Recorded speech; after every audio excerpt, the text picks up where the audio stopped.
Sveikam ar sergančiam bet kokia liga kyla daugybė išgyvenimų, minčių ir jausmų stresų.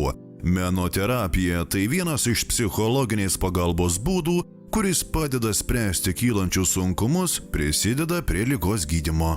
Jau senai nebereikia įrodinėti, kad dailės terapija veikia. Viskas jau yra seniausiai įrodyta.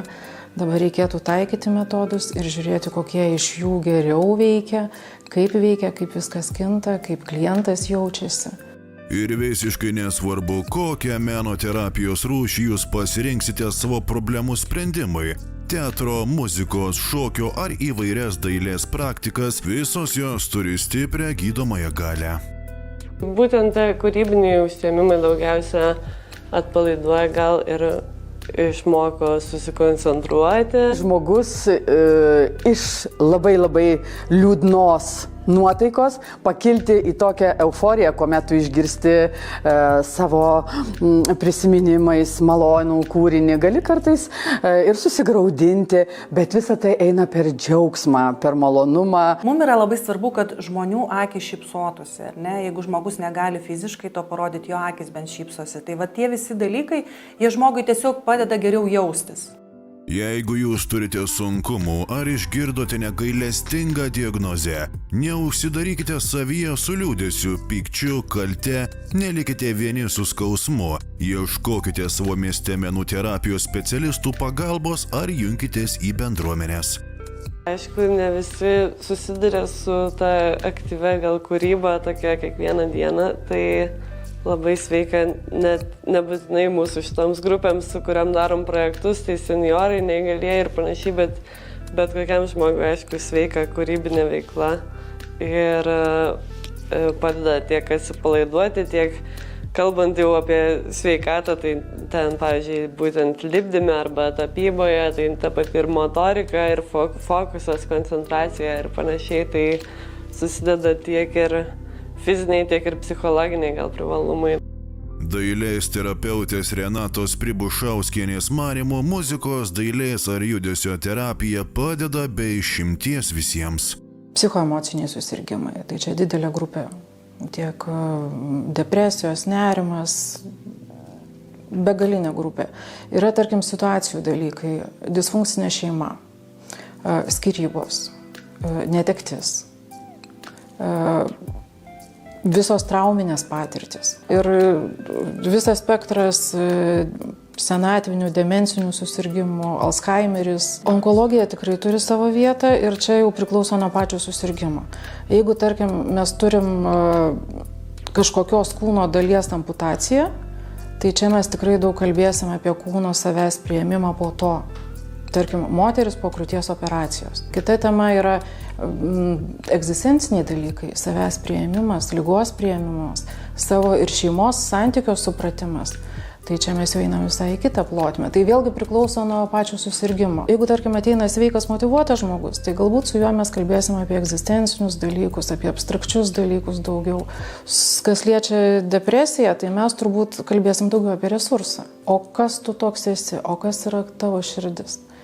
Kas tenai gyvena, kokia jėga tave varo, kas tave skatina, koks yra tavo motyvas, kas tau padeda.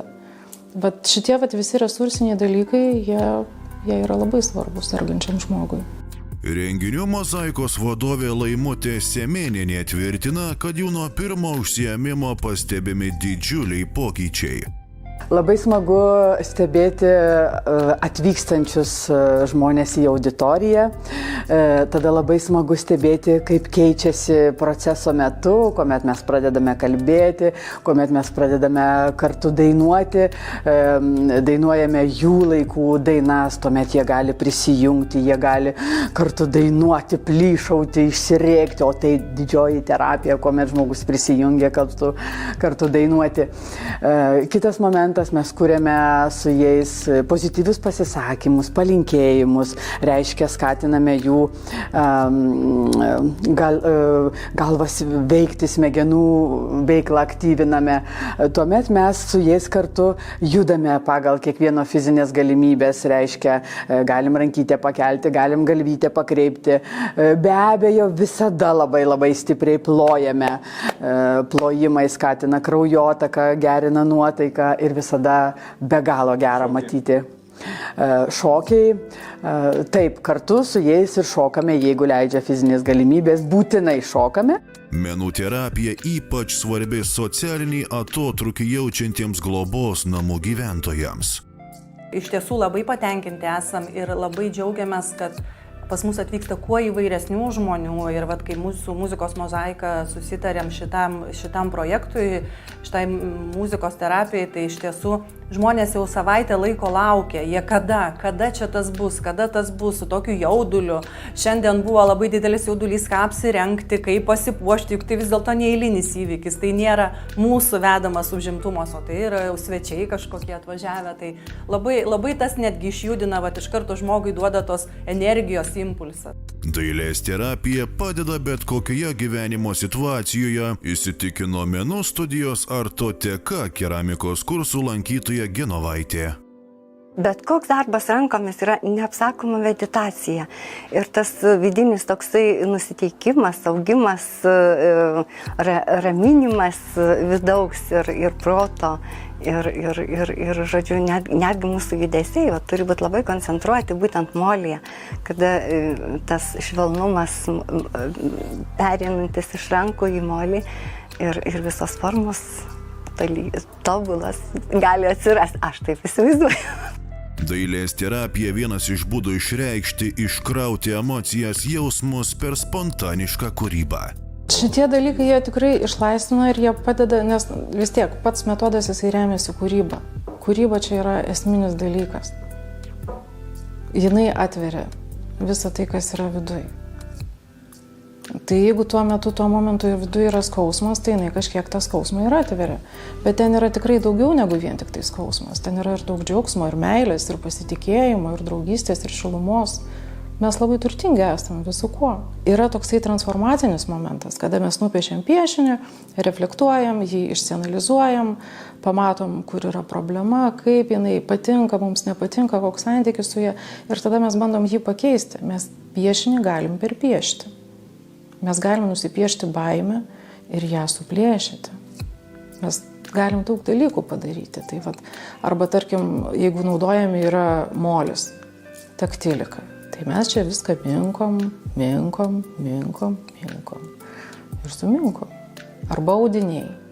Duodamas ant stalo padedu daug įvairių audinių ir darom kompoziciją, kažkokią tai objektą. Na ir susukam. Ir ten yra užtrauktukų, šniurelių, sagų, bižuterijos visokiausios, sagių ir viską susukam ir pasakome apie kažkokį tai įvykį, kuris mus traumavo.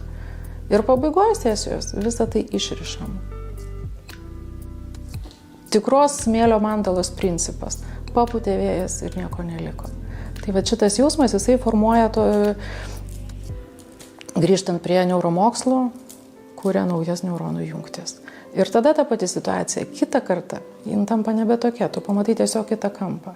Arba kitas metodas, yra nupieštas tas pats piešinys, žmogus jį piešiasi taip, o mes jį paimam ir apverčiam aukštyn kojom. Ir šonų pastatom. Ir tas parodo, kiek yra iš tikrųjų galimybių tai pačiai problemai spręsti. Ko mes taip paprastai žiūrėdami į savo problemą nematom. Svarbiausia neuždaryti savęs tarp keturių sienų, mano menų studijos Artoteka keramikos kursų lankytoja Ana. Reikia savo gyvenimą paįvairinti ir tada nėra liūdna, tada nėra depresijų, kadangi labai dažnai būna per senyvi žmonės, kad jie nenori išeiti iš namų. Ai, man jau sunku.